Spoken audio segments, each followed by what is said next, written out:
इचलकरंजी शहरातील सांगरी रोड परिसरात असणाऱ्या महालक्ष्मी नगर गोसावी अपार्टमेंटमध्ये संजय चारी हे आपल्या परिवारासह राहत आहेत।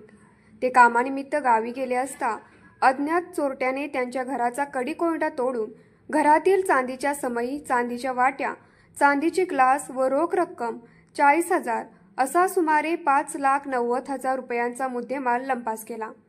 तसेच त्याच ठिकाणी असणाऱ्या प्रेमसिंह सोलंकी यांच्याही ऑफिसचा कडी-कोंडा तोडून चांदीचे कॉइन व चांदीच्या वस्तू व रोख रक्कम 1,83,000चा मुद्देमाल अज्ञात चोरट्यांनी लंपास केला।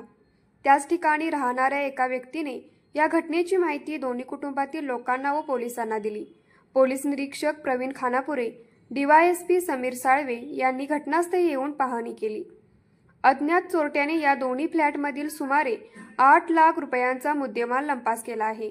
यामध्ये रोख रक्कम व चांदीच्या वस्तू लंपास केल्या। यामुळे नागरिकांमध्ये भीतीचे वातावरण पसरले आहे। शहरात घरफोडीच्या प्रमाणात वाढ झाली आहे। त्यामुळे नागरिकांनी पोलिसांकडे रात्रीची गस्त वाढवावी अशी मागणी केली आहे।